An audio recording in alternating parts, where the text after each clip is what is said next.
My question was actually about it was about work ethic and self-discipline.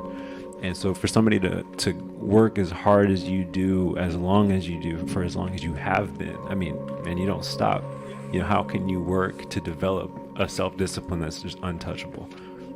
The work ethic's a big thing, man. Beat the sun up, that's one thing. There's not a formula. It's like, what do you have to do to build a work ethic?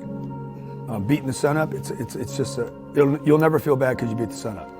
I don't care. You can bitch about it the whole morning, all the way up until you finally wake up, and then you're gonna be like, man, I'm sure glad this was awesome. There's something happens before sun's come up that is different, the most different part of the day. It makes you feel good about yourself at the end of the day. On victories, I see so many people get sucked into their own victories. And because their work ethic's broken, they don't keep working.